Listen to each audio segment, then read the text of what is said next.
وكفى وسلام على عباده الذين اصطفى أعوذ بالله من الشيطان الرجيم بسم الله الرحمن الرحيم يا أيها الذين آمنوا اتقوا الله حق تقاته ولا تموتن إلا وأنتم مسلمون واعتصموا بحبل الله جميعا ولا تفرقوا واذكروا نعمة الله عليكم إذ كنتم أعداء فألف بين قلوبكم فأصبحتم بنعمته إخوانا وكنتم على شفا حفرة من النار فأنقذكم منها كذلك يبين الله لكم آياته لعلكم تهتدون صدق اللہ العظیم۔ اے ایمان والو، اللہ تعالیٰ سے ڈرتے رہو جس طرح حق ہے اس سے ڈرنے کا، اور تمہیں موت صرف اسلام کی حالت میں ہے، اور تم سب مل کر اللہ تعالیٰ کی رسی کو مضبوطی سے تھام لو اور فرقے فرقے نہ ہو۔ اللہ تعالیٰ کی اس نعمت کو یاد کرو جب تم آپس میں ایک دوسرے کے دشمن تھے تو اس نے تمہارے دلوں میں الفت ڈال دی، اور اللہ کی نعمت کے سبب تم بھائی بھائی بن گئے، ورنہ تم جہنم کے آگ کے کنارے پر کھڑے ہوئے تھے۔ فَأَنْقَذَكُم مِّنْهَا، تو اللہ تعالیٰ نے تمہیں اس آگ میں گرنے سے بچا لیا۔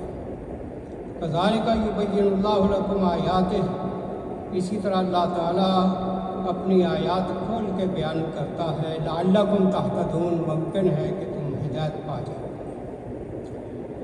یہ سورہ آل عمران کی آیت نمبر 102 اور 103۔ اس میں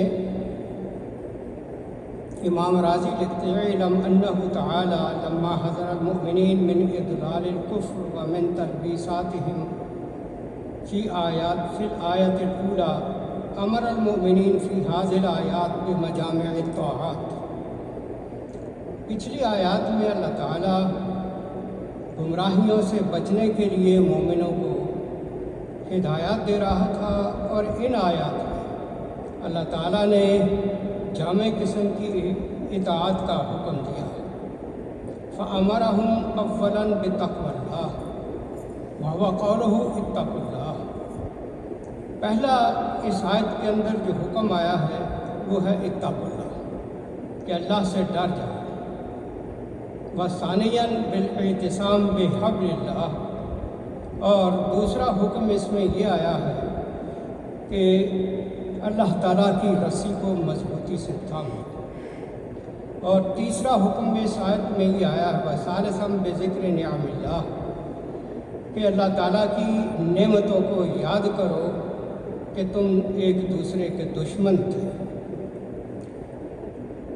عن ابن عباس رضی اللہ عنہما انہ قال لما نزلت هذه الآية شق على المسلمين لأن حق تقاته أن يطاع فلا يعصى طرفة عين۔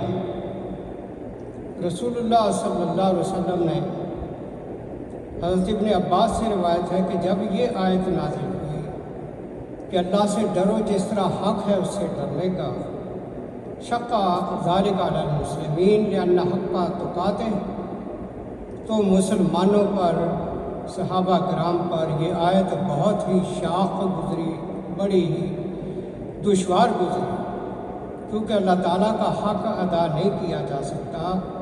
اس کا حق تو بہت عظیم ہے کہ اللہ تعالیٰ کی ہر لمحہ اطاعت کی جائے اور ایک لمحے کے لیے بھی اس کی نافرمانی نہ کی جائے۔ وَأَن يَشْكُرْ فَلَا يَكْفُرْ، ہمیشہ ہی شکر گزار رہے، کبھی اس کی ناشکری نہ کرے۔ وَأَن يَذْكُرَ فَلَا يَنْسَى، ہمیشہ اللہ کو یاد رکھے، کبھی اس کو بھلائے نہیں۔ وَالْعِبَادُ لَا طَاقَةَ لَهُمْ بِذَلِكَ، لیکن بندوں میں اتنی طاقت تو نہیں ہے کہ ایک ایک لمحہ زندگی کا ان چیزوں کی پابندی کر سکے، آخر انسان ہے۔ فَأَنزَلَ اللَّهُ تَعَالَى بَعْدَ هَذِهِ الْآيَةِ، تو اس آیت کے بعد اللہ تعالیٰ نے یہ آیت نازل کر دی، فَاتَّقُوا اللَّهَ مَا اسْتَطَعْتُمْ، اللہ سے ڈرتے رہو جتنی تمہارے اندر استطاعت اور طاقت ہے۔ اپنی طاقت کے مطابق اللہ سے ڈرتے رہو، جو تمہارے بس میں نہیں ہے اس کے بارے میں تمہارے اوپر کوئی بھی زور زبردستی نہیں ہے۔ اس لیے جتنا ممکن ہو اتنا اللہ تعالیٰ سے ڈرتے رہنے کا حکم دیا۔ اور پھر وَلَا تَمُوتُنَّ إِلَّا وَأَنْتُم مُّسْلِمُونَ، تمہیں موت صرف اسلام کی حالت میں ہے، لیکن المقصود الامر بالاقامہ علی الاسلام، اس سے مراد یہ ہے کہ ہمیشہ اسلام پر قائم رہیں، کوئی لمحہ آپ کا زندگی کا ایسا نہ گزرے جو اسلام سے باہر ہو، اور لما کان یمکنہم الثبات علی الاسلام، ہمیشہ ثابت قدم رہے اسلام پر، حتی اذا اتاہم الموت اتاہم وہم علی الاسلام، یہاں تک کہ موت اس حالت میں آئے کہ آپ اسلام ہی پر چلتے ہو۔ سارا الموت علی الاسلام، موت بھی اسلام کی حالت میں ہے۔ وَاعْلَمْ أَنَّ كُلَّ مَنْ يَمْشِي عَلَىٰ طَرِيقٍ دَقِيقٍ يَخَافُ أَن تَزْلِقَ رِجْلَهُ، جو بھی شخص کسی باریک راستے پہ چلتا ہے تو بڑا خطرہ ہوتا ہے کہ اس کا پاؤں پھسل جائے۔ فَإِذَا تَمَسَّكَ بِحَبْلٍ مَّشْدُودٍ الطَّرَفَيْنِ بِجَانِبِ ذَلِكَ الطَّرِيقُ آمِنًا مِّنَ الْخَوْفِ، لیکن دونوں طرف جب مضبوط رسے بندھے ہوئے ہوں اس باریک راستے پہ چلنے کے لیے، پھر خوف نہیں رہتا کہ آدمی پھسل جائے اور گر جائے۔ ولا شک ان طریق الحق طریق دقیق، حق کا راستہ اسی طرح مشکل اور باریک۔ قد انزلق رجل الکثیر من الخلق، کتنے ہی لوگ کثرت سے مخلوق خدا سے اس راستے سے پھسل چکے۔ فمن اعتصم بدلیل اللہ وبیناتہ فإنہ یأمن من ذلک الخوف، جو اللہ کی اس رسی کو مضبوطی سے تھام لے گا تو وہ پھر ہمیشہ امن میں آ جائے گا، اس پہ خوف اور خطرہ باقی نہیں رہے گا۔ قال ابن عباس رضی اللہ عنہ، المراد بالحبل ہنا العہد المذکور فی قولہ وأوفوا بعہدی اوف بعہدی، حبل سے مراد، رسی سے مراد کیا ہے جس کو مضبوطی سے تھامنا ہے؟ وہ اللہ تعالیٰ کا وعدہ ہے جو دوسری جگہ فرمایا کہ تم میرے وعدے کو پورا کرو، میں تمہارے وعدے کو پورا کروں۔ حضرت علی سے روایت ہے، وہ نبی علیہ السلام سے فرماتے ہیں، اما انہا ستکون فتنہ، خبردار ان قریب فتنے برپا ہوں گے۔ قیل فمل مخرج منہا، پوچھا گیا اللہ کے رسول ان فتنوں سے نکلنے کا راستہ کیا ہے؟ قال کتاب اللہ فیہ نبأ من قبلکم، وہ رسی سے مراد اللہ کی کتاب ہے، اس میں تم سے پہلے لوگوں کی خبریں موجود ہیں، وخبر من بعدکم، تمہارے بعد والے لوگوں کی بھی خبریں موجود ہیں، وحکم ما بینکم، تمہارے درمیان جو نزاعات اور جھگڑے ہوں گے ان کے درمیان فیصلہ کرنے والی یہ کتاب، وَهُوَ حبل اللہ المتین، یہ ہے اللہ کی مضبوط رسی۔ اور ابن مسعود رضی اللہ عنہ فرماتے ہیں، ھذا القرآن حبل اللہ، یہ قرآن جو ہے یہ اللہ کی رسی ہے، جو اس کو مضبوطی سے تھام لے گا وہ کامیاب ہوگا۔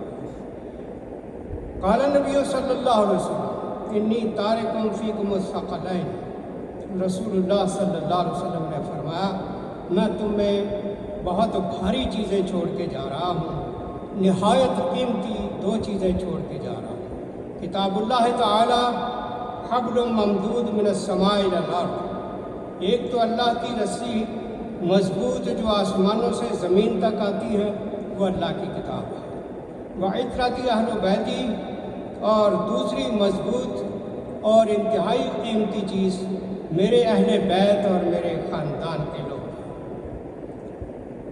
قیل انہ دین اللہ، فرمایا گیا کہ اس سے مراد اللہ کا دین بھی ہے۔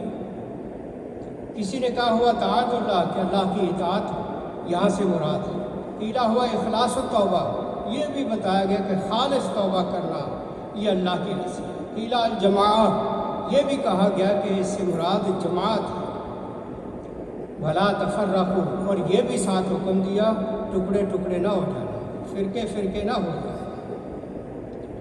اب اس سلسلے میں امام راضی فرماتے ہیں انہ لما کان النازل فی البئر، جب کوئی آدمی کنویں میں اترتا ہے